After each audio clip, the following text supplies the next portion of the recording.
आइए बच्चों देखते हैं एक और क्वेश्चन, क्वेश्चन नंबर 7 जे एडवांस 2024 पेपर 2। पहले क्वेश्चन रीड करते हैं। देखिए ये पैराबोला का क्वेश्चन है। a1 b1 c1 let a1 b1 c1 be the 3 points in the xy plane. First समझते हैं कि हमें करना क्या है, right. xy plane, suppose that a line, suppose that the lines a1 c1 and b1 c1 are tangents to the curve y square is equals to 8x parabola और straight forward simple standard parabola at a1 and b1 respectively if or origin and c1 is -4,0 -4,0 ने question को वैसे ही थोड़ा easy कर दिया। then which of the following statements are true? length of the line segment OA1 A1 B1 and orthocenter of the triangle A1 B1 C1। तो इसका मतलब simple ये हुआ कि अगर हमें फर्स्ट ऑफ ऑल C1 तो पता है तो हमें A1 B1 फाइंड आउट करना है। क्वेश्चन कुछ इस टाइप का हो गया। अब -4,0 से अगर बात करें, अब बात समझिए। जैसे मान लीजिए मैं यहां फ्रेम करता हूं, this is y square is equals to 8x parabola. अगर दो टेंजेंट यहां कहीं इंटरसेक्ट कर रही है तो कुछ इस टाइप का फिगर जनरेट होगा, राइट। और ये टेंजेंट, ये कॉर्ड कुछ ऐसा बन जाएगा, correct. This is C1 point -4,0 and these two are the points A1 and B1। अब यहां से सवाल को स्टार्ट करने के आपके पास दो तरीके हैं। या तो हम m की टर्म में डायरेक्टली बात करें, चूंकि ये स्टैंडर्ड पैराबोला है तो बहुत ज्यादा टफ क्वेश्चन ये नहीं है। अब ये बात समझें, राइट। और ये 90 डिग्री होगा बिकॉज -4,0 है, करेक्ट।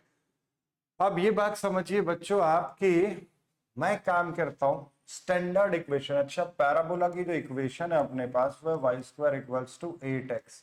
तो a का वैल्यू अपने पास आ गया 2। General equation of tangent for this parabola is y is equals to mx plus a by m होती है। और ये किस पॉइंट्स पर होती है? At a by m square and 2a by m।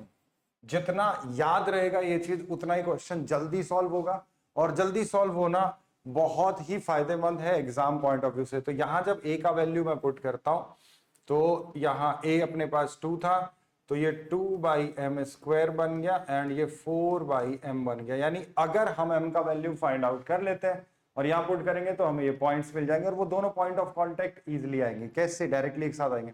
अब ये जनरल इक्वेशन ऑफ टेंजेंट जो कि A1 B1 पर टच कर रही है, किससे पास कर रही है? -4,0 से। -4,0 y equal to mx plus 2 by m में। अब एक काम करते हैं, y is equals to mx plus 2 by m।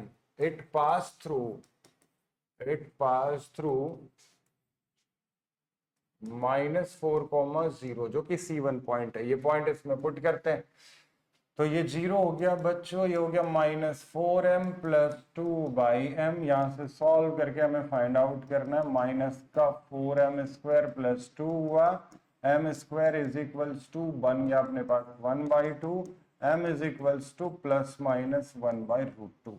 Point of contact जो हम बात कर रहे हैं वो पॉइंट ऑफ कांटेक्ट अपने पास है 2 by m square and 4 by m, right.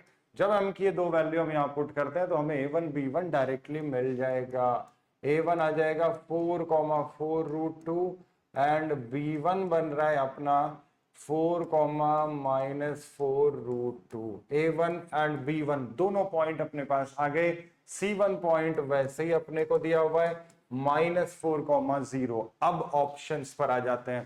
पहला है OA1। OA1 देखना, O as the origin, OA1 मतलब रूट ऑफ 0 0 से इसका डिस्टेंस, यानी 16 प्लस 16 दूनी 32, राइट। तो ये बेटा हो गया 6 और 2 8 और ये बन गया 3 और 1 4। अब एक बार ऑप्शन चेक कर लेते हैं। 4 चौक 16 48, दैट इज इक्वल्स टू 4√3, यानी A option is correct. A option is correct. आ जाते हैं the length of the line segment A1 B1। अब A1 B1 के लिए यहां पर आ जाओ। A1 B1 is equals to square root of, भाई ये तो परपेंडिकुलर है ना, तो ये तो 8√2 हो जाएगी। इसमें ये सब करने की रिक्वायरमेंट भी नहीं है। 4√2 4√2 यानी that comes out to be 8√2। 8√2 के बाद ये कितना दिया हुआ है अपने को 16 दिया हुआ है, तो ये ऑप्शन गलत हो गया। Ortho centre of the triangle formed by A1 B1 C1। अब यहां देखिए इसमें ये परपेंडिकुलर टू द एक्सिस है, राइट। तो इसके परपेंड भाई what is ortho centre? Ortho centre is the point of intersection of altitudes, point of intersection of altitude. तो एक ऑल्टीट्यूड तो A1 B1 C1 का हमें डायरेक्टली यहां पर मिल ही रहा है ना, जिसका इक्वेशन है y इज इक्वल्स टू 0। तो हम एक और अगर फाइंड आउट कर पाते हैं तो अपना काम बन जाएगा, एक और, राइट। अब एक काम करते हैं, किसी से भी आप A1 B1 C1 से बात करें, किसी से भी बात करें। A1 था 4,4√2, B1 था 4,-4√2, राइट। मैंने यहां से एक परपेंडिकुलर इस लाइन पर यहां प्लॉट कर लिया और इसको मैंने नाम दिया M1, करेक्ट। अब इस लाइन का स्लोप, भाई मुझे क्या चाहिए, एक ऑल्टीट्यूड की इक्वेशन चाहिए जिसको मैं y इक्वल टू 0 के साथ सॉल्व कर दूंगा। तो x का वैल्यू मिल जाएगा तो ऑर्थो सेंटर मिल जाएगा, करेक्ट। यानी ये जो पॉइंट ऑफ इंटरसेक्शन यहां बन रहा है, ये ऑल्टीट्यूड हमने माना ग्रीन कलर, ये जो बन रहा है बेसिकली यही हमारा h ऑर्थो सेंटर है। तो अपने को पहले स्लोप चाहिए m ऑफ, यहीं पर बात करता हूं, m of B1 C1 is this line. इसका जो स्लोप आ रहा है वो आ रहा है -4√2 डिवाइडेड बाय 8। तो ये बन गया 4 दूनी 8 -1/√2। इसके परपेंडिकुलर लाइन का स्लोप हो गया ना बेटा। यानी यहां से बात करते हैं slope of A1 M1 is equals to √2। A1 M1 का इक्वेशन चाहिए, अब ये देख लो, वो मैं यहां निकाल देता हूं। Equation of A1 M1 is equals to, यानी एक ऐसी स्ट्रेट लाइन जो A1 से पास कर रही है और जिसका स्लोप √2 है, y minus of 4√2 is equals to √2 times x minus of 4।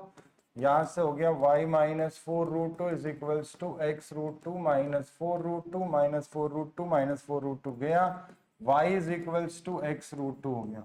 y is equals to x √2 and y is equals to 0 को जब हम सॉल्व कर रहे हैं, you will get x equals to 0। इसका मतलब हो गया point of intersection of altitudes comes out to be 0,0। यानी किया क्या है ओवरऑल, मैं फिर से बता देता हूं। हमने एक जनरल इक्वेशन ऑफ टेंजेंट लिखा जो एक पॉइंट C1 से पास करता है, वहां से हमने m की वैल्यू फाइंड आउट की। वो पॉइंट ऑफ कांटेक्ट हमें पता होता है डायरेक्टली, वो पॉइंट ऑफ कांटेक्ट पता है तो हमें दोनों के दोनों पॉइंट मिल गए A1 B1 C1। उसके बाद दो जगह डिस्टेंस फार्मूला लगाया और ortho centre of the triangle find out करने के लिए दो अल्टीट्यूड का इक्वेशन निकालकर उनको सॉल्व किया। एक ऑल्टीट्यूड y एक्स एक्सिस है ही जिसका इक्वेशन y इक्वल टू 0 है, एंड दूसरे में अपन लोग स्लो पॉइंट फॉर्म से, इस पॉइंट से पास होने वाला और इसके परपेंडिकुलर अपन लोगों ने एक इक्वेशन फाइंड आउट की जिसकी हेल्प से हमें मिल गया ऑर्थो सेंटर। तो ऑफ कोर्स ये option correct, A and C are the correct option. अच्छा, इस क्वेश्चन को सॉल्व करने के लिए जरूरी नहीं हम यही यूज करें, आप ये भी कर सकते थे भाई। अब वो ये कह रहे हैं ना कि अगर जैसे मान लीजिए ऑल्टरनेटिव मेथड में क्या बात कर सकते हैं हम, जैसे ये आपने को पैराबोला दिया है, ये पैराबोला है ना बेटा, और ये दो टेंजेंट्स का पॉइंट ऑफ इंटरसेक्शन ऐसा मान लीजिए, that is A1, that is B1 and that is C1, that was -4,0। y square is equals to 8x was the parabola। अब T1 T2 में भी हम ये बात कर सकते हैं भाई। अब लोग ये अगर याद करें आप, ये पॉइंट T1, ये point T2, T1 T2 point पर स्टैंडर्ड पैराबोला में इक्वेशन ऑफ टेंजेंट अपन लोग लिखते थे x minus t y plus a t square equal to 0, और दो पॉइंट ऑफ इंटरसेक्शन, उन दोनों टेंजेंट्स का पॉइंट ऑफ इंटरसेक्शन भी अपन लोगों ने डायरेक्टली याद किया हुआ है।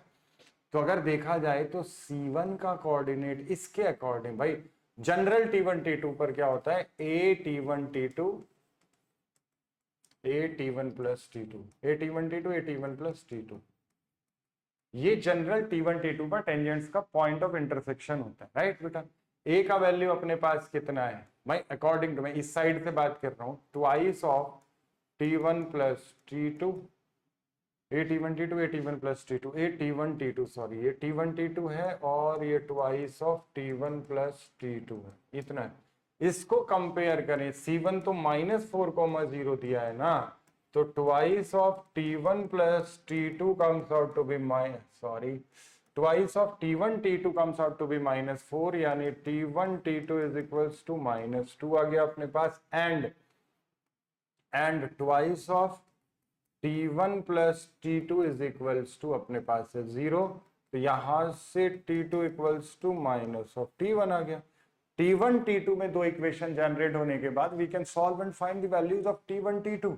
T1 T2 अगर मिला तो मेरे को ये दोनों पॉइंट्स मिल गए। T1 T2 से मतलब आप बिल्कुल समझ रहे होंगे, that is 2T1 square AT1 square AT1 is AT square 2AT होता ना बेटा, 2T1 स्क्वायर 2AT1 यानी 4T1 and this is 2T2 square 4T2। T1 T2 का value very easily from here we can find the values of A1 and B1, और A1 B1 find out करने के बाद ये सेम क्वेश्चन है, वही section formula apply करना है and all, correct. So that was easy question from the advance point of view.